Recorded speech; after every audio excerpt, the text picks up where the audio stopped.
우리는 인생을 살면서 방향을 잃어버릴 때가 있습니다.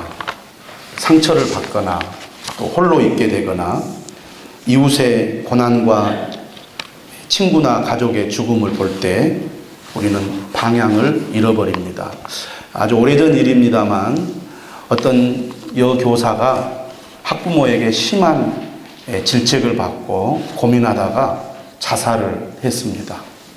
그 자살 소식을 들은 아들이 그 어머니의 억울한 얘기를 듣고 우울증에 걸리게 되었고 결국 그 아들도 어머니를 뒤따라 자살을 하게 되었습니다. 방향을 잃어버리니까 삶을 포기하는 그런 결과를 맞이하게 된 것입니다. 우리가 인생을 살다 보면 이처럼 방향을 잃어서 우리의 삶이 나락으로 떨어지는 경우가 많이 있습니다. 신앙생활을 하는 가운데서도 우리는 종종 방향을 잃어버릴 때가 있습니다. 오랫동안 교회를 다니고 하나님을 믿고 섬기다가 스스로 죄악에 빠지거나 혹은 세상에 빠지거나 혹은 교회 안에서 시험에 들었을 때 방향을 잃어버리게 됩니다. 오늘 우리가 읽은 이 시편 73편의 시인도 상당히 깊은 신앙생활을 하다가 굉장히 깊은 좌절과 유혹에 빠지는 것을 보게 됩니다. 하지만 오늘 시인은 새로운 방향을 찾고 다시 하나님 앞에 가까이 나아가면서 이 시를 기록하고 있습니다. 오늘 우리들도 하나님을 믿는 가운데 때로는 방향을 잃고 방황할 때가 있지만 다시 방향을 찾아서 하나님 앞으로 가까이 나올 수 있기를 주님의 이름으로 축원합니다. 1절에 이렇게 말씀이 시작합니다. 하나님이 참으로 이스라엘 중 마음이 정결한 자에게 선을 행하시나. 1절의 말씀을 보면 시인은 하나님을 향한 진실한 믿음을 가지고 있음을 알 수가 있습니다. 참으로라는 말이 3번 오늘 본문에 나옵니다. 1절에 참으로라는 말은 어떤 의미를 가지고 있을까요? 이런 뜻입니다. 누가 뭐래도 세상이 어떻게 돌아가도 하나님은 선을 행하신다. 그런 뜻입니다. 여러분, 우리가 믿음을 갖고 산다는 것은 이런 확신을 가지고 사는 것을 의미합니다. 누가 뭐래도 세상이 어떻게 돌아가도 하나님은 선을 행하시는 분이시다. 할렐루야. 그럼에도 불구하고 혹은 기대한 것과는 상반된 상황이 전개되어도 하나님은 변함없이 의로우신 분이고 선하신 분이고 마음이 정결한 자에게 선을 행하시는 분이시다. 우리가 이 믿음이 있기 때문에 정직한 길을 걸어가면서도 정직한 길을 걸어가는 사람에게는 정말 느린 것 같지만 느리게 가는 것 같지만 결국 인생 전체를 놓고 보면 이 길이 선한 길임을 믿습니다. 시인은 이런 믿음이 있습니다. 저는 여러분들이 그런 믿음을 가지고 살아갈 수 있기를 주님의 이름으로 축원합니다. 그런 확신이 있는 사람은 조금 삶이 어려워도 때로는 우리 삶에 문제가 닥쳐와도 세상이 마음에 들지 않고 불공평해 보여도 하나님은 마음이 정결한 자에게 선을 베푸시기 때문에 어떤 어려움이 있어도 믿음의 길로 가야지. 절대로 믿음을 떠나지 말아야지. 흔들리지 말고 끝까지 하나님을 바라봐야지. 그런 확신을 가지고 믿음의 길을 또박또박 걸어가게 되는 것입니다. 그런데 오늘 시인이 2절에서 이렇게 고백해요. 나는 거의 넘어질 뻔하였고 나의 걸음이 미끄러질 뻔하였으니. 이렇게 신실한 믿음을 가지고 있는 시인에게 신앙의 위기가 찾아왔습니다. 1절에서 너무나 확실하게 보이던 확신이 어느 한순간 갑자기 애매모호하게 되었습니다. 여러분, 우리가 살다 보면 너무나 분명하고 확실하게 보이던 것이 어느 순간 뽀얗게 보일 때가 있습니다. 내가 이 길로 가는 게 확실하고 분명하다고 믿었는데 어느 순간 내가 지금 어디로 가고 있지? 바르게 가고 있나? 제대로 가고 있나? 혼란스러울 때가 있어요. 갑자기 방향을 잃어버리고 길을 잃어버린 것 같은 그런 마음이 들 때가 있습니다. 저도 그럴 때가 있어요. 목회를 하면서 정말 이렇게 하는 것이 하나님이 원하는 길이고 하나님이 기뻐하는 길이고 하나님께서 내게 명령하신 길이다. 그 확신을 가지고 어떤 어려움이 있어도 꿋꿋이 그 길을 걸어갔는데 어느 한순간 지금 내가 제대로 하고 있는가? 내가 지금 잘하고 있는가? 이런 혼란이 찾아와서 방향을 잃어버린 그런 느낌을 가질 때가 있습니다. 우리가 산에 등산을 할 때 그런 느낌을 가질 때가 가끔 있잖아요. 내가 아는 길이라고 생각하고 갔는데 어느 순간 방향을 잃어버렸어요. 내가 지금 올라가고 있는지 내려가고 있는지 오른쪽으로 가고 있는지 왼쪽으로 가고 있는지 동쪽인지 서쪽인지 헷갈릴 때가 있잖아요. 그런 혼란에 빠질 때가 있습니다. 이렇게 방향을 잃어버릴 때 우리가 거기에서 빨리 방향을 찾고 다시 제대로 바른 길로 가야 되는데 방향을 잃을 때 멈칫하거나 잘못 생각하면 한없이 잘못된 길로 빠지게 됩니다. 열심히 주님을 섬겼던 성도가 방향을 잃어버려가지고 한없이 나락으로 떨어지는 것을 보게 돼요. 신앙이란 아무리 믿음이 좋은 사람도 금방 한순간에 타락의 길로 만드는 것이 오늘 우리의 삶의 현실인 것 같아요. 저렇게 믿음이 좋은 사람도 저렇게 타락할 수 있구나. 저렇게 잘못된 길로 갈 수가 있구나. 저렇게 변할 수가 있구나. 그것이 신앙의 길인 것 같아요. 우리가 방향을 잃어버리면 누구나 혼란을 겪고 위기를 맞이할 수 있다는 것입니다. 그렇다면 오늘 시인은 왜 무엇 때문에 이렇게 위기를 맞이했는지 혼란이 찾아왔는지 방향을 잃어버렸는지 크게 두 가지로 오늘 성경은 얘기해 주고 있습니다. 첫 번째가 3절이에요. 나는 거의 넘어질 뻔하였고 나의 걸음이 미끄러질 뻔하였으니 이는 내가 악인의 형통함을 보고 오만한 자를 질투하였음이로다.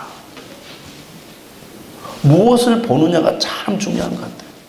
우리의 시선이 하나님께로 향해 있으면 세상의 여러 가지 풍파와 여러 가지 문제들이 우리에게 닥쳐와도 그것이 우리에게 큰 문제가 되지 않는데 우리의 시선이 하나님을 향하다가 세상을 향하기 시작하면 걷잡을 수 없이 우리의 마음을 혼란하게 만들고 우리의 마음을 흔들어 놓는다는 것입니다.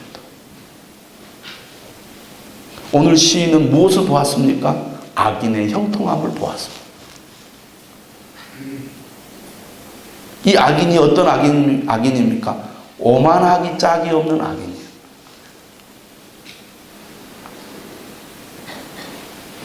악인이 어떻게 형통한 삶을 살고 있습니까? 4절에 보니까 그들은 죽을 때에도 고통이 없고 그 힘이 강건하다 그랬어요. 여러분, 삶의 환경이나 여건이 좋으면요, 죽을 때까지 큰 어려움이 없습니다. 결국 가진 것이 없고 누리는 것이 부족하고 환경이 나쁘니까 나이가 들면 병이 들고 병이 들면 치료를 하지 못하고 여러 가지 환경이 열악하니까 삶이 고통스럽죠. 환경이 좋으면 나이가 들어도 평안합니다. 좋은 옷을 입고 깨끗한 외모와 모습을 가지고 멋지게 살아가는 거예요. 그런 사람들을 보니까 너무 화가 나는 거예요.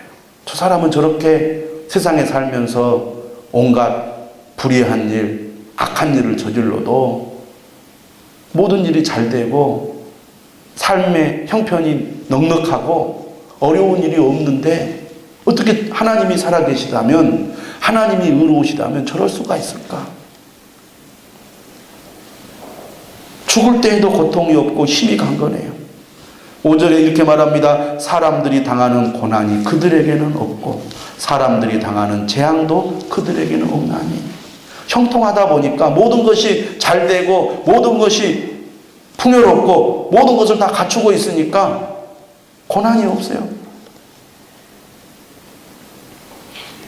경제의 위기가 오고 무슨 자연의 재해가 오고 가뭄이 들고 먹을 것이 떨어져도 부자들에게는 어려움이 없는 거예요. 경제가 조금만 어려워도 가난한 사람, 삶이 어려운 사람들은 금방 피부적으로 느끼기 시작합니다. 힘들다는 것을. 그런데 가진 사람은 아무리 어려워도 큰 어려움이 없는 거예요. 이렇게 사람이 모든 것이 잘 되고 형통하면 마음이 어떻게 됩니까? 교만해지지요. 당연한 거예요. 사람의 본성이 교만하기 때문입니다. 그래서 6절에 뭐라고 말하느냐 하면 그러므로 교만이 그들의 목걸이요 강포가 그들의 옷이며 살찜으로 그들의 눈이 솟아나며 얼마나 잘 먹었던지 눈이 튀어나올 정도로 그들 그렇게 배불리 먹고 살고 있습니다. 그들의 소득은 마음의 소원보다 많으며 우리는 좀 이만큼만 내가 소유한다면 행복하겠다라고 생각하는데 그들은 우리가 상상할 수 없는 부를 누리고 있습니다. 죽었다 깨도 가질 수 없는 어마어마한 부를 그들이 누리고 있는 거예요. 그런 걸 보면서 마음에 회의가 생기고 분노가 일어나고 어떻게 그럴 수가 있느냐. 저렇게 악하고 나쁜 짓을 하면서도 저렇게 잘 살고 건강하고 저렇게 행복하게 사니 내가 이렇게 열심히 믿음으로 산 것이 무슨 의미가 있는가 이런 생각이 드는 거예요.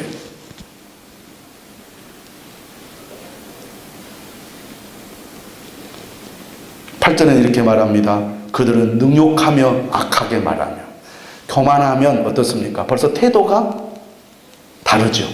말이 다릅니다. 높은 데서 거만하게 말하며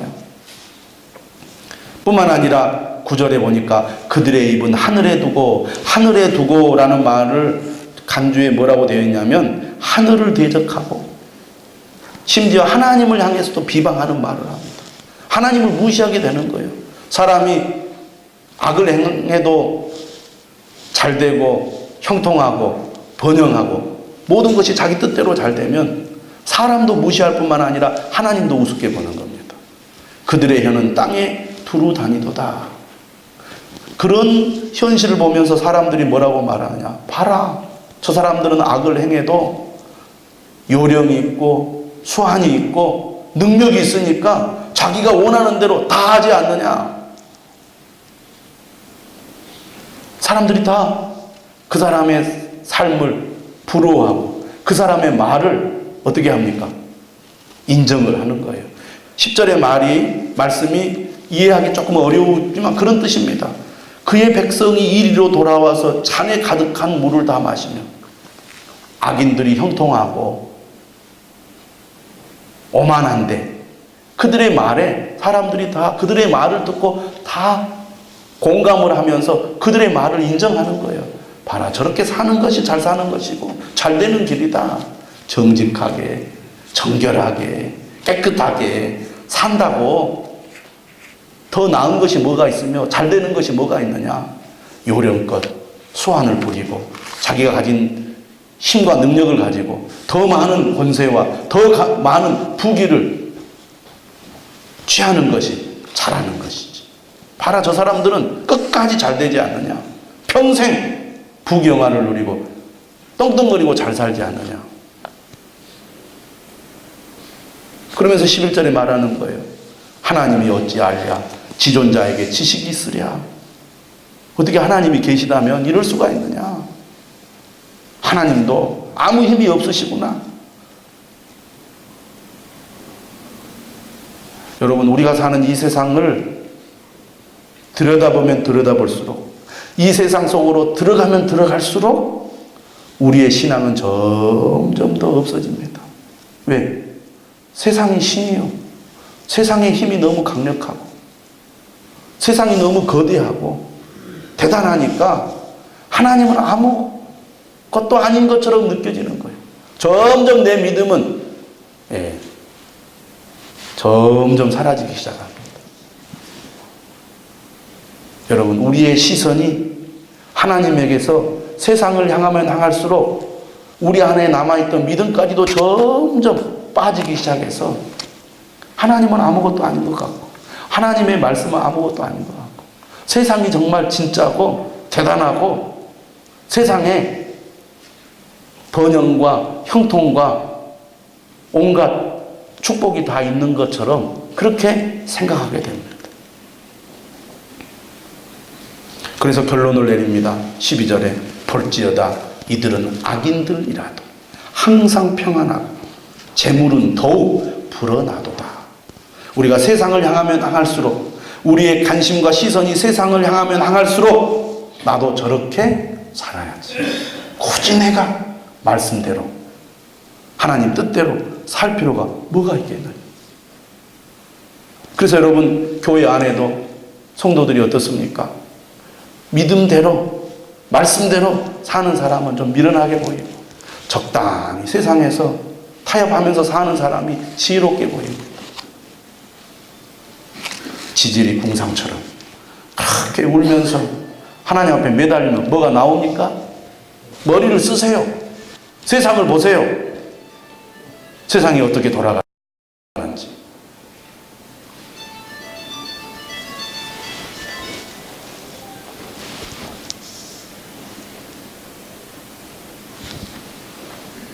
오늘 시인이 더더욱 자신을 비참하게 느끼면서 방향을 잃어버린 더 큰 이유가 어디에 있습니까?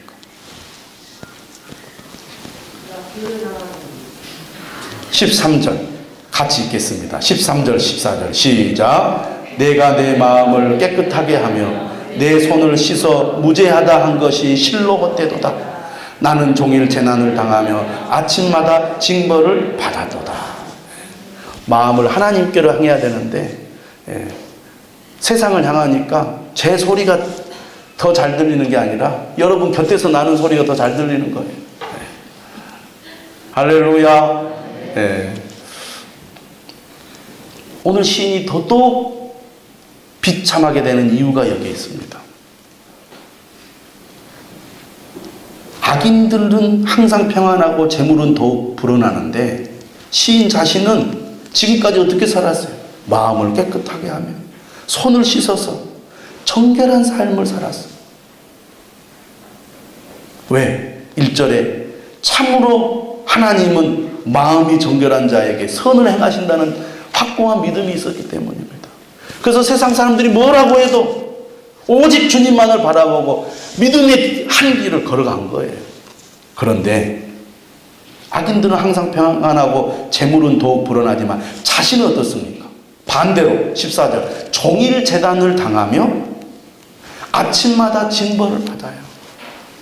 나는 열심히 주님을 믿는데 내 삶은 늘 고통스럽고 고난을 벗어나지 못하고 오히려 더 힘들기만 해요. 실제로 우리가 성도들 보면 그런 현실을 많이 보게 됩니다. 저분은 저렇게 열심히 하나님을 잘 믿고 하나님께 열심히 기도하고 하나님을 의지하는데 여전히 삶은 어렵고 힘들어요.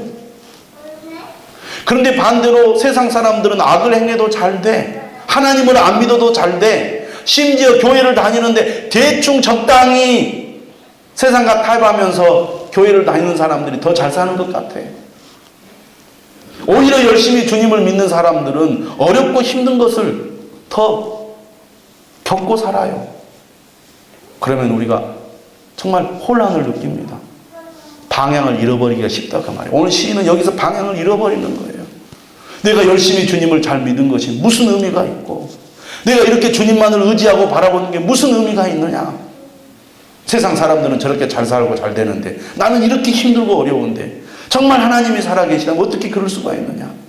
이렇게 방향을 잃어버리고 혼란을 겪고 있습니다. 그런데 그 원인이 어디에 있습니까? 악인들이 형통하고 자신이 고난을 겪고 있기 때문입니까? 아닙니다. 말씀을 자세히 보시면 이 시인은 지금 시선을 어디에 향하고 있습니까? 세상을 향하고 있습니다. 악인들의 그 형통함에 주목을 하고 있다 보니까 점점 더 마음은 하나님에게서 멀어지고 악인들을 보는 거예요. 그러나 여러분 알아야 됩니다. 이 시인이 지금 보고 있는 악인들의 형통은 겉으로 드러나 있는 모습이에요. 겉으로 드러나 있는 모습. 여러분 세상이요 화려하잖아요. 시골에 살다가 서울에 가면요. 지금은 시골과 서울이 많이 이렇게 이 간격이 이렇게 좁아져 있지만 옛날에는 격차가 하도 컸기 때문에 서울에 가면 그냥 눈이 그냥 동그래집니다. 와 이래요. 예. 그리고 서울에 살다가 고향에 명절에 내려오는 사람들 보면 다 얼굴이 한결같이 하얗습니다. 시골에 살면 얼굴이 시커먼데 이야, 정말 좋겠다. 부럽다. 그런데요 서울에 가서 그 사람들이 사는 거 보면요 너무너무나 고생을 해요. 어두운 데서 빛이 없는 데서 고생을 너무나 해. 서울살이가 너무 힘들고 숨 막힐 정도로 어려워. 그런데 겉으로만 보고 야 멋지다. 너는 참 좋겠다. 좋은 옷 입고 다 선물 들고 참 이렇게 오면은 너무 부럽잖아요. 시골에서 농사 짓고 힘들게 사는데. 근데 막상 서울에 가서 사는 것 보면 너무 힘들게 사는 거예요. 겉으로 볼 때는 그냥 참 멋지고 좋아 보이잖아요. 또 여러분 남의 떡이 크게 보인다고 다른 사람 보면 정말 행복한 것 같아요. 좋은 집에 살아서 좋겠습니다. 좋은 남편, 이렇게 좋은 자녀들, 멋진 자녀들 이렇게 사니까 행복한 것 같습니다. 참 부럽습니다. 그런데 막상 그 집 안에 문을 열고 들어가면 꼭 그런 게 아니잖아요. 우리가 겉으로 드러나는 모습만 보고 부러워하고 질투하고 시기하면서 내 삶은 왜 이런가 하고 자신을 한탄한 거예요. 그런데 오늘 이 시인이요 보세요.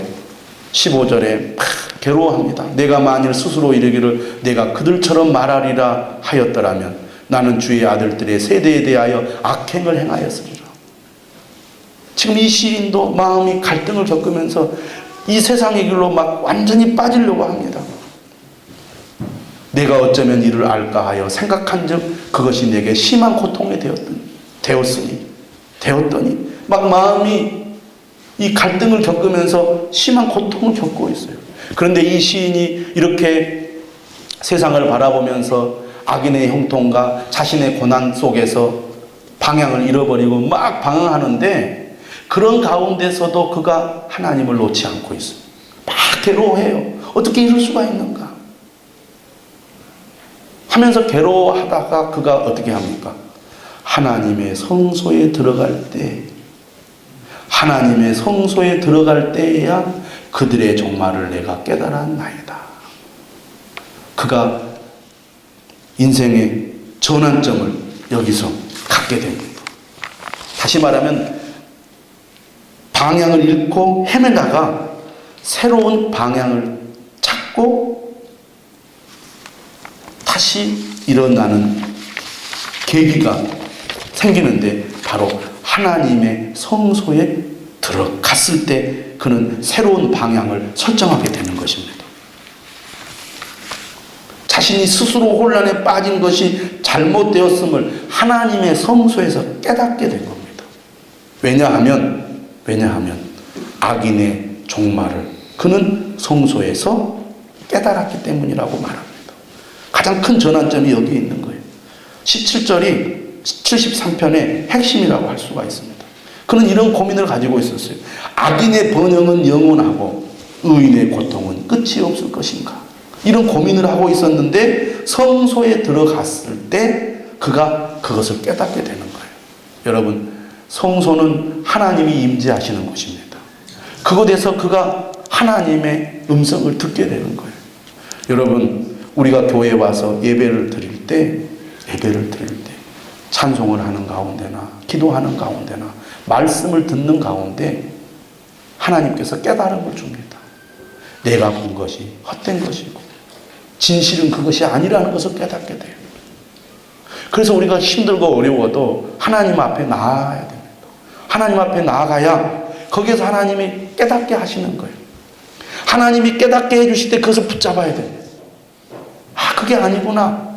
눈으로 보고 방향을 잃어버리고 혼란을 겪었던 시인이 하나님의 성소에서 하나님을 만나고 난 다음에 그가 깨달음을 얻는 거예요. 아, 그게 아니구나. 내가 본 것이 실상이 아니고 헛된 것이었구나. 새로운 것을 보게 되는데 겉에 드러난 외면을 본 게 아니고 내면을 보게 된 거예요. 그걸 깨달았습니다. 그래서 뭐라고 고백하느냐면 주께서 참으로 그들을 미끄러운 곳에 두시며 파멸에 던지시니 그들이 어찌하여 그리 갑자기 황폐되었는가 놀랄 정도로 그들은 전멸하였나이다. 결론이 뭡니까? 악인에게는 미래가 없다는 거예요. 이 시인이 생각할 때는 악인이 만세 반석 위에서 자자손손 복을 누리고 있는 줄 알았는데 사실 악인이 서 있는 터는 별로 견고한 곳이 아님을 알게 됩니다. 악인은 스스로 우리에게는 아무리 강한 지진이 와도 문제가 없다고 말하며 살지만 그들이 얼마나 무서운 곳에 어떤 파멸의 장소에 있는지 모르고 있다는 거예요.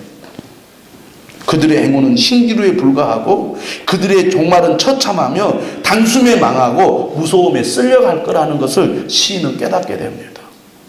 여러분, 육의 눈으로 보면 악인들의 형통이 진짜인 것 같고 그것이 계속되는 것 같고 영원한 것처럼 보이지만 우리가 영의 눈을 뜨고 하나님의 말씀을 깨닫게 되면 그들의 실체가 보이게 되고 그들의 미래가 보이게 된다는 거예요.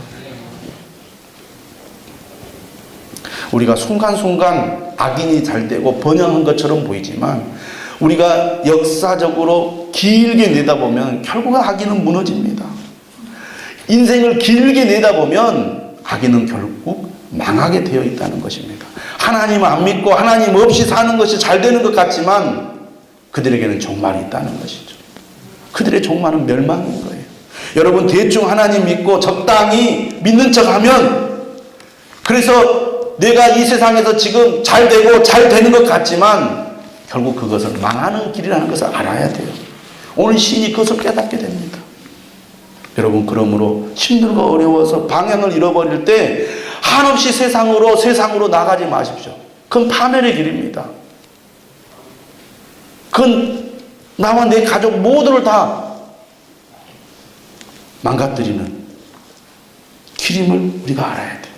악인에게는 결코 미래가 없습니다. 그것이 오늘 시인이 깨달은 거예요. 20절에 말하죠. 주여 사람이 깬 후에는 꿈을 무시함 같이 꿈은 꿈이에요. 그건 실상이 아니라는 겁니다. 꿈은 허상인 거예요.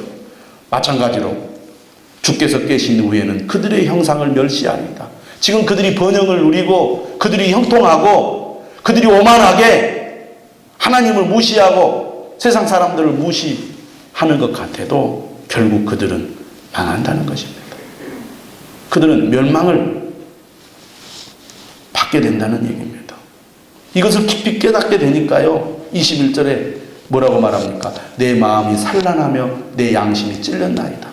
그가 하나님을 원망하면서 악인의 형통을 부러워하고 질투한 것이 얼마나 부끄러운 일인지를 깨닫게 되는 거예요. 내가 이렇게 불신한 가운데 이렇게 살았던 것이 너무 부끄럽습니다. 그래서 이렇게 고백해요. 22절에 내가 이같이 우매무지함으로 주 앞에 짐승이오나. 자기가 참으로 어리석고 짐승과 같다는 것을 깨닫게 돼요.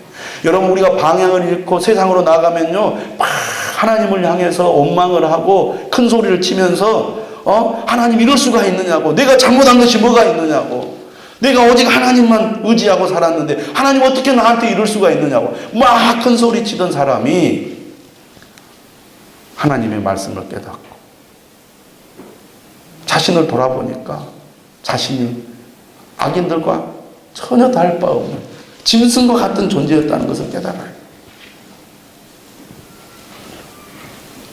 그러면서 그렇게 고백합니다. 내가 항상 주와 함께하니 주께서 내 오른손을 붙드셨나이다. 여전히 주님은 이 시인이 방향을 잃고 흔들릴 때에도 하나님이 여전히 지켜보고 계시고 손을 붙들고 계셨다는 거예요. 여러분, 우리가 방황하고 방향을 잃고 막 심히 흔들려도 하나님은 우리의 손을 놓지 않고 있습니다. 이것이 은혜인 줄 믿으시기를 바랍니다. 그래서 힘들고 어려워서 난 정말 하나님 안 믿고 싶어요. 나 이제 그만 신앙생활 하고 싶어요. 그런 마음이 들 때에도 여러분, 하나님을 떠나면 안 됩니다. 힘들고 어려워도 막 억지로라도 하나님 어떻게 이럴 수가 있습니까? 하나님 앞에 막 따지면서도 하나님을 떠나지 말아요. 그런 사람에게 소망이 있는 줄 믿으시기를 바랍니다. 그런 사람은 방황하다가도 다시 하나님을 만나는 거예요. 다시 방향을 찾는 거예요. 다시 믿음의 길로 들어오는 거예요. 그런데 나 필요 없어. 다 필요 없어. 나 이제 더 이상 하나님 안 믿을 거야 하고 하나님을 떠나서 도망가 버리면요, 결국 그 길은 망하는 길밖에 없습니다. 얼마나 하나님이 좋으신 분이에요. 얼마나 은혜로우신 분입니까? 신이 이렇게 휘청거리고 넘어져도 하나님이 붙들고 있으니까 그가 망하지 않잖아요. 그러면서 24절에 말합니다. 주의 교훈으로 나를 인도하시고 후에는 영광으로 나를 영접하시리니. 영접하시니. 주님께서 결국 영광으로 나를 영접하실 것인데 그는 이것을 모르고 너무나 근시안적으로 인생을 보았던 것입니다. 지금 내가 당하고 있는 고통과 어려움이 그게 전부가 아니고 그게 영원한 것이 아닌데 마치 모든 것이 끝난 것처럼 이제는 하나님이 내게서 다 떠나고 멀어진 것처럼 그렇게 내가 오해하고 하나님을 원망했던 그것을 깨닫고 나는 너무나 눈앞의 것만 보고 이렇게 하나님 앞에 원망을 했구나. 하나님은 여전히 내 곁에 계시고 나를 붙들고 계시고 영원히 나를 영접해 주실 텐데 그걸 몰랐구나. 그래서 이제는 내가 주와 항상 함께 하겠습니다. 결심합니다. 자기 상황은 변한 것이 없는데 생각이 달라지니까 하나님의 말씀을 듣고 하나님을 만났고 깨닫게 되니까 바라보는 시각이, 태도가 달라진 것입니다. 그래서 이렇게 고백합니다. 하늘에서는 주 외에 누가 내게 있으리요? 땅에서는 주밖에 내가 사모할 리 없나이다. 실체는 하나님이십니다. 실상은 하나님이신 겁니다. 이 세상의 것은 다 허상이에요. 부귀영화, 세상에서 우리가 형통하고 번영하는 것 다 그거 허상입니다. 일시적인 것이다 그 말이에요.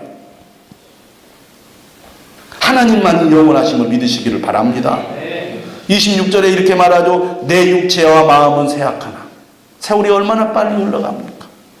건강했던 사람도 멀쩡했던 사람도 세월이 흐르면 육체와 마음이 쇠약해지는 거예요. 그거는 그 누구도 막을 수가 없는 것입니다. 그러나 하나님은 내 마음의 반석이시요 영원한 분기시심을 믿으시기를 바랍니다. 몸은 약해지고 마음이 약해져도 하나님 그분을 붙드는 사람은 변함없이 흔들림 없이 굳게 서 있을 줄 믿으시기를 바랍니다.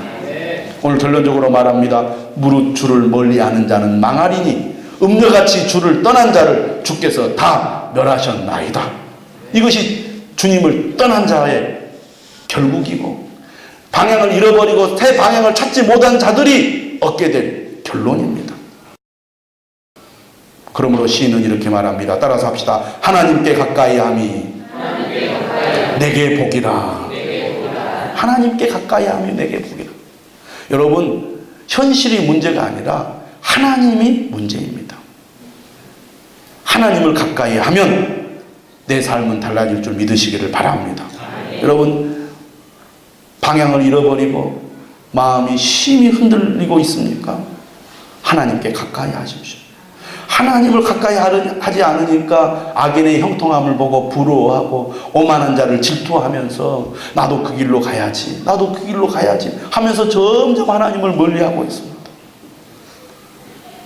그래서 주일 예배만 겨우 드려요. 힘겹게 드려요. 억지로 드려요. 점점 하나님이 멀어집니다. 여러분, 이 예배를 회복하셔야 됩니다. 하나님과의 관계를 회복하시기 바랍니다. 억지로 믿으면 힘들어요.